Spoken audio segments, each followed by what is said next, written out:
G'day and welcome to Street Meet. This will hopefully be a shorter episode of Moments in Metal, and we're continuing on with our FE Holden mudguard restoration. This is the FE Utes original guard, and the bottom section here, as you can see, is rusted out. The flange is all rusted, and it's Saturday afternoon. I only really have a few hours this afternoon to tackle this, so I thought this will be a nice small job that I can do. I've got a choice. I can either scratch make this again from starting with a piece of metal, or if I decide it's not too bad, I could cut this section out, which will have all the right profiles and shapes, and I'll make that determination after undoing this and taking all the spot welds out, taking this bottom piece off, and then make a decision on, is this going to be quicker to do small repairs to this, or should I fabricate from scratch? Now, I know those that like watching Fabrication will say, hey, you should be making one of these from scratch. I get that, but at the same time too, I don't really need to make a mountain out of a molehill. I need to try and be as quick and efficient as possible and with the best outcome. Using original metal parts has all the right shapes in it, so it's really a cut and paste job. When you're making something from scratch, it's going to take a long time. However, you have got the ability to fine tune it to how you want, and you're not working with rusty stuff that you are patching. Unlike this, that'll be rusty, that'll be patched. So what I'll do is I'll chuck you on time lapse, and we will go from there. I'll start unpicking this, make a determination if I'm going to use it, and we'll get right into it. Okay.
So what I've done is I've separated that from the bottom off that, and the flange was quite rusted out.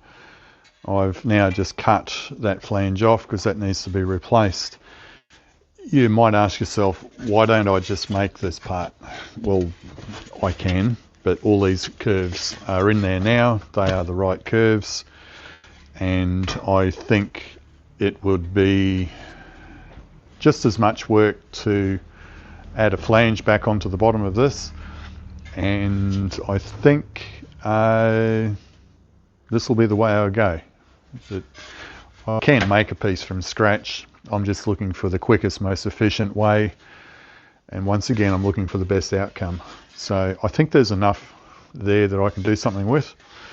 So once again, throw you onto time lapse. I will fabricate the flange, and I'll do that by cutting out a strip of steel, and I will put that through the shrinker stretcher to make the S-bend part.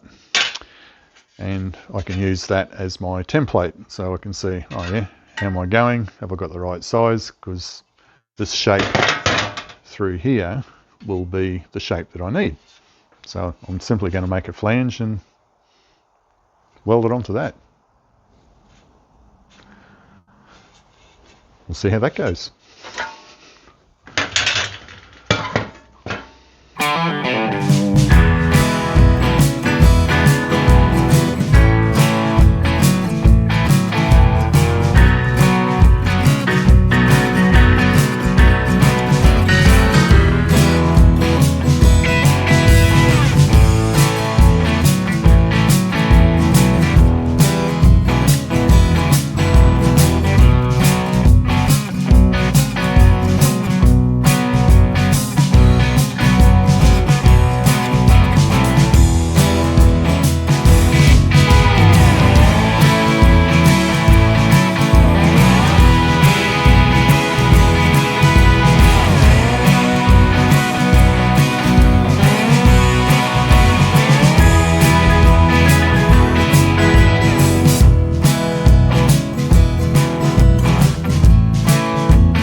Rightio, I have formed the section I need. That's the flange, and it is pretty easy to do, as you can see on the time lapse, with the shrinker stretcher jaws.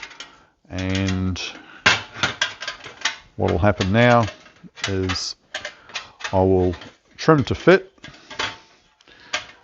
but yeah, this is pretty close to fitting. And what I'll do now is just go through and trim the metal down to fit, put a few tack welds on, and then run a bead of weld along through here, and that will be that flange repaired. Now obviously I'm going to cut all this off. It's just a lot easier to leave it attached for now. The rest of this will go in the bin, but now I will set to making this look like it lived there all the time. It's pretty important that you get as close to fitting as you possibly can. You don't want big gaps. Big gaps means more weld, and it will leave a ugly weld on the back side of this, which we won't be able to get to. So try and make everything fit as nice as possible. Nice TIG weld through there. If you've got any questions about the welding or anything I'm doing, please ask in the comments. There are no stupid questions. Well, probably there are some stupid questions, but we'll ignore the really stupid ones. As long as they're on topic, they're not a stupid question. I will generally weld at 37 amps. That's my starting point, and I'll adjust it up and down from there. If I'm into some really thin stuff, I will knock it back to say 30. I've even gone down to 25 and even 20 in some places where I need to not blow big holes through. This, by the way, is my TIG pig, and it's just something I've made years ago to hold my torch. I sort of looked at it and I thought it looked like a pig, so I gave it some eyes. Anyhow, once again, I'll put you back on time lapse and I'll crack on and get this done. Now you'll notice the clock in the background. That should give you a bit of an indication of the true time it takes to do this sort of fabrication work. Will it work? I don't know. I've not done one of these particular jobs before. I've done jobs like it, and I will give it a crack, and hopefully it'll be okay and it'll all work. If it doesn't, big deal. You just try again. So what I'm saying is, don't be too hard on yourselves if you've not done this before. and you're not too sure if you're putting all your efforts in the right place. You've just got to keep on trying. I've been doing this for many, many, many years, decades, and even I still make mistakes from time to time. It's only a complete disaster if you can't fix it. I avoided using rude words there. Okay, I'm going to crack into it.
Of how this flange is going.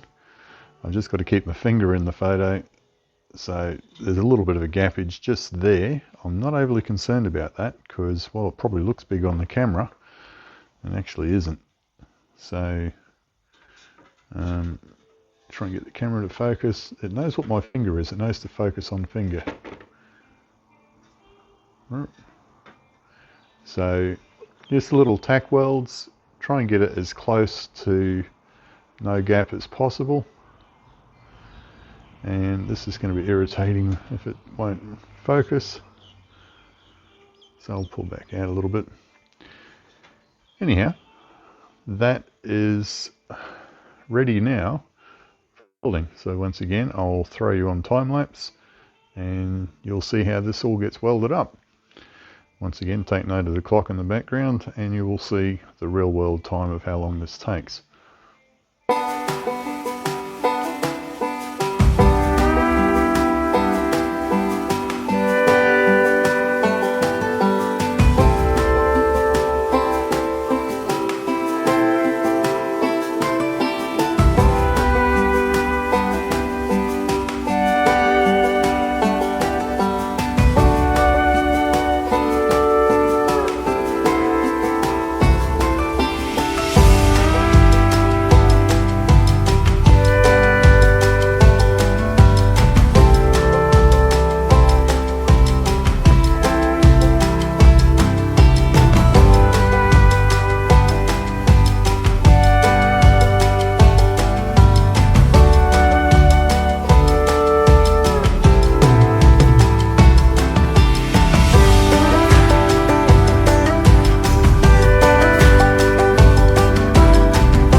Have a look at the result here. I use my lead shot bags to help support everything, and that is the finished weld. So I'm pretty happy about that. There was just those couple of little pinholes I welded up. They look a bit yucky at the second, but they'll clean up quite nicely. And I've just flipped it over and I'm welding, focus please, down inside that flange there. I don't really need to, but I just like to. So that's where I haven't welded inside, and that's where I have. There's not a great deal of difference. All welding inside does for me is it's just to clean up any of the little daggy bits that have sunk through from the welding wire. Like a tiny little daggy one there you may or may not see. Anyhow, I'll continue on with welding that, and yeah, I'll give that a quick clean up, and yeah, we'll go on from there, and you'll see that that's the flange done. That was about 2 hours work all up, because we're nearly at 5 o'clock. By the time I clean that up, that'll be about 2 hours work. Cool.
Flange made, and that's looking pretty good.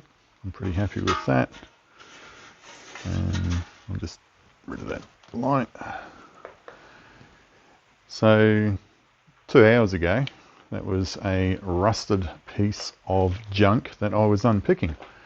So that's from start to finish. Some of these jobs will go a lot quicker than others, and of course all we're trying to achieve here is I want to cut this out, cut all that out, and just use that front section to replace that front section.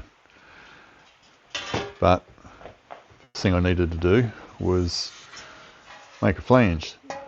So that's really, really strong now, and a lot better than factory probably. But I will put the camera down for a sec, and I'll clamp the bottom piece on, and you will see what that looks like as all one piece. We have the finished piece clamped together. So that is just the flange made to mount that bottom part on. Now this bottom part is a little bit cattywampus. In other words, it's a little bit knocked around, a little bit accident damaged. I've given it a rough panel beat some time ago. It needs a lot more work to straighten it out. But as you can see, that's fitting pretty good. Keep in mind, I've only got this clamped. That's not welded yet. And you would go through and weld that in and pull it all in. And that would sort out any of the discrepancies and gaps. So we'll have a look at it from the other side. Not a great deal to see here, but the factory didn't have these things fitting wonderful to begin with. This end, they had simply rudely smacked it to make the thing fit and welded it. So I'll go through and fine tune a lot of those sort of problems. But that's a Saturday afternoon, and that is more like a moments in metal of a small job, and that is how I spend my Saturday afternoon. Now please like and subscribe.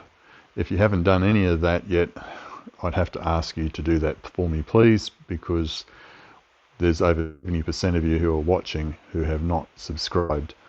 If you've got questions, please ask questions. If you like what you see, tell your mates. Share it around. Anyhow, that is this week's edition of Moments in Metal. Thanks for watching.